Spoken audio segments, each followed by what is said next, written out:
What's going on, guys? It's Chris Toro. Yesterday Hideki Kamiya posted an extensive tweet explaining exactly how Bayonetta 3 was funded and why it's on the Nintendo Switch. And it's kind of weird, after I posted my video and this talk started getting heated on that specific video, all of a sudden Hideki Kamiya posted this tweet, but maybe the conversation was getting heated somewhere else, I'm not very sure. I honestly didn't see a lot of people talking about Bayonetta 3 only being on Switch and complaining about it, so that's why I made that video, because I just didn't see that topic anywhere else. That's why this particular tweet is surprising to me. So he starts off by saying, "I've got something I want to tell you all. It's about Bayonetta 3. We are a developer that creates games by signing contracts with publishers and receiving funds from them in order to cover development costs. For Bayonetta 1, we signed a contract with Sega and received funds from them. Then we proposed a design for the game and entered production. All of the rights belong to Sega." See, right there, he says all of the rights belong to Sega. On official paperwork, Sega does own the trademark of Bayonetta. And he goes on to say, "At the time, our company had only just been established, and we weren't properly equipped for multi-platform development, so after discussing with Sega, we decided to develop the game exclusively for Xbox 360. So like stated in some comments that I replied to, Platinum Games at the time did not have a well-established reputation, and so for the vast majority of Bayonetta fans that you see now, and the idea of a sequel didn't really seem as viable because it didn't sell as well as they were expecting it to. However, after that, one of Sega's trading partners ended up making a port for PS3, which was the developers at Next. More recently, they also decided that a Steam version should be developed, which was released last year. Sega owns the rights to all of these versions. When we started making Bayonetta 2, we initially received funds from Sega to develop the game for multiple platforms, but the project was halted due to circumstances at Sega. Nintendo then stepped in to continue funding the game, allowing us to finish it. But he's also leaving out the statements that he made before about presenting the Bayonetta 2 project to different publishers and having it denied multiple times. As such, the rights belong to Sega and Nintendo. The rights owners decided the game should be made for Wii U. Nintendo was also kind enough to fund a port of Bayo 1 for Wii U, and they even allowed us to use the Japanese voice track we created for Wii U version in the PC version of Bayo 1 as well. I'm extremely thankful to Nintendo for funding the game, and to Sega for allowing them to use the Bayonetta IP. Right there in that tweet, he thanks Nintendo for funding the game, and to Sega for allowing them to use the Bayonetta IP. So like I stated in my last video, the Bayonetta trademark, namesake, IP, whatever you want to call it, is officially owned by Sega, and Nintendo has to get permission to use the Bayonetta IP. And he goes on to say, as for Bayonetta 3, it was decided from the start that the game was going to be developed using Nintendo's funding. Without their help, we would not have been able to kick off this project. Like he stated multiple times before, Nintendo is funding Bayonetta 2 and 3. As the game's publisher, that's what they do. He goes on to say all of the rights still belong to Sega and Nintendo. The rights owners decided that the game should be made for the Switch, just like how they both agreed it should be made for the Wii U. Game development is a business. Each company has its own circumstances and strategies. Sometimes this means games get made, sometimes it means they get cancelled. But I believe that every single person involved is dedicated to delivering the best possible experience. I know that, to me at least. That's one of the biggest goals when I set to work. I cannot express how happy I am that we get to make Bayonetta 3, and we intend to do everything within our power to make it as good as it can be. That's all we can do, and we consider it as our greatest mission. It took a while for production of Bayonetta 3 to be okayed, but now that it has kicked off, I hope it would turn into a wonderful encounter for you all. So from those tweets, it's easy to see that he's very passionate about this project and loyal to its cult following, but it is a popular IP that has a lot of people supporting it on every platform. And by these statements, we can easily see that Nintendo and Sega both work together to make Bayonetta 2 and 3 possible, even though Sega couldn't fund it at the time because of circumstances. And I remember reading an article before that they were laying off a lot of their employees, so they mostly couldn't fund an IP like Bayonetta because of financial reasons. They didn't willfully do it. They did seek out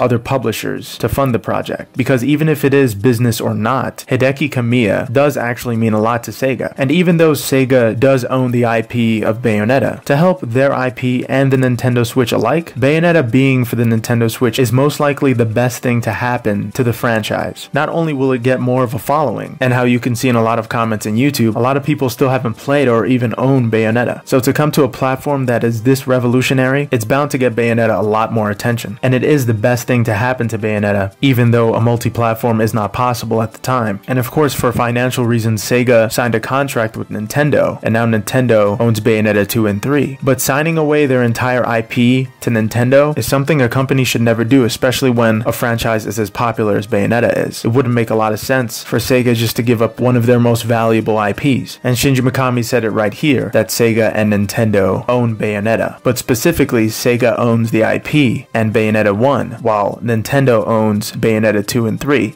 But it is refreshing to see Hideki Kamiya coming out with a full, mature statement and not just trolling people on the internet. But it seemed like he had enough and he just eventually spit it all out and gave us the official story. Now I'm going to provide the paperwork of Bayonetta's trademark ownership in the description, because no matter what anyone says, that legal document is all that matters, because for the most part only one company can own the trademark, while another can own the product of that trademark. Bayonetta 2 and 3 are products of that trademark. So yes, it is still possible for a Bayonetta spin-off or a movie or an anime by Sega, but nonetheless it is a very positive thing to see Bayonetta on the Nintendo Switch. It's exclusive for a reason, and there are contracts binding that reason. So it's a no-brainer why Nintendo is getting exclusivity for Bayonetta 2 and 3. But even if you don't want to accept it, the Bayonetta franchise is owned by Sega as well. All I know is that the Nintendo Switch port of Bayonetta 2 and 3 are very important, and it'll pretty much define the future of the franchise. Now, of course, if it wasn't for Nintendo, it wouldn't be possible. I know that, everybody knows that.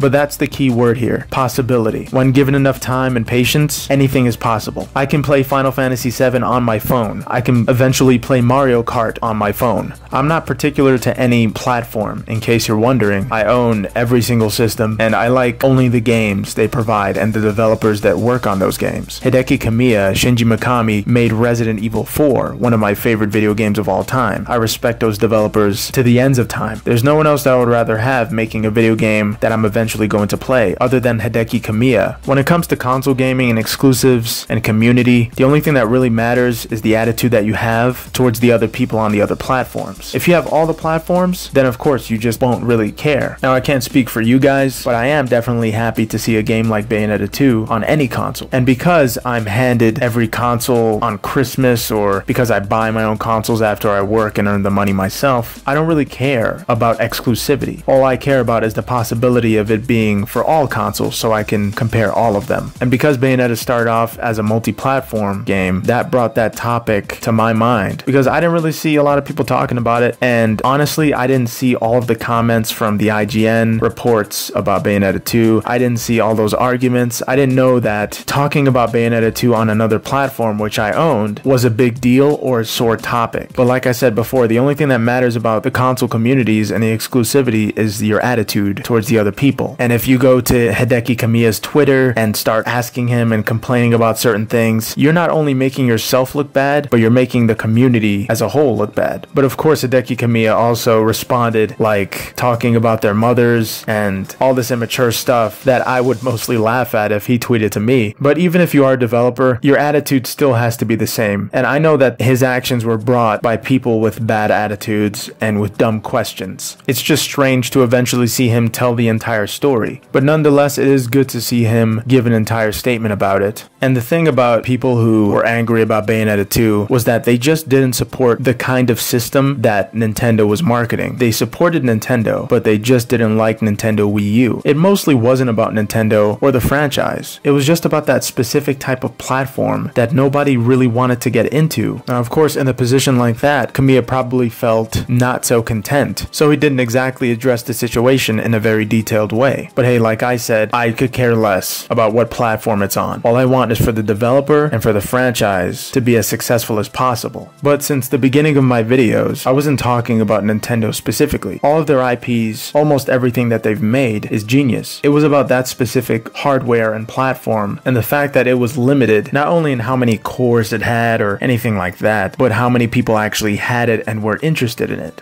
but nevertheless, it is good to see a franchise as mature as Bayonetta exclusive on a Nintendo system. And I know when Bayonetta 2 was announced for the Wii U, a lot of people were wondering, are they just going to censor this just like Fatal Frame and Arkham City? Because they did even censor Arkham City. A game like Bayonetta would also be limited by the censorship that Nintendo would probably have on it. But luckily, I don't think anything was censored. A lot of people say Bayonetta 2 wouldn't be possible without the Wii U, but at the time before it even came out, people were just worried about it not being Bayonetta at all. People were just worried about it being something that Nintendo wanted it to be. It's close to how people reacted to Disney buying the rights to Deadpool. A lot of people didn't want them to do that, not because Disney is a bad company, but only because Deadpool doesn't fit the theme of Disney. Even if that platform is successful, like Nintendo and Disney, their themes clash with what Deadpool or Bayonetta is. So there were a majority of people worried about that side of it. I wasn't too worried about it because, like I said, one of my favorite games is Resident Evil 4, and it originated on the GameCube. But I was concerned about the Wii U's marketing. Every time I saw a commercial about it, there were nothing but kids in them, and it seemed like the console was just more focused on kid-friendly content. I thought its success would be as possible as a mature-themed video success on YouTube. But like I read in the retrospective, Nintendo had nothing to do with the actual development of Bayonetta. But of course, after Bayonetta 2 came out, it was amazing. Everybody loved it. From what I saw, it is the Bayonetta we know and love, and it's actually a little better. But yes, I cannot wait to play Bayonetta on my Nintendo Switch, and I cannot wait for Bayonetta 3. But I do hope that it eventually becomes multi-platform, because I don't care about exclusives. And I do hope that developers and their IPs get the attention and success they deserve. Even though the Bayonetta trilogy will be successful on the Nintendo Switch, I can't deny that it would be awesome to see it on Steam or anything like that. And I'm sure a lot of people are saying it'll never happen, but that also doesn't change the fact that it is possible. And yes, I know it's an ambitious topic, but to be honest with you, I really don't care what one side thinks over the other. The fact that there are two sides, multiple sides, it makes me care even less. I'm just thinking about possibilities like I'm supposed to. What I'm trying to say here, if I'm trying to say anything, is that just stay together. Even if the person says something that you disagree with, talk it out, find a conversation, and be open-minded. And I hope you guys enjoy this video. See you guys in the next one. Later.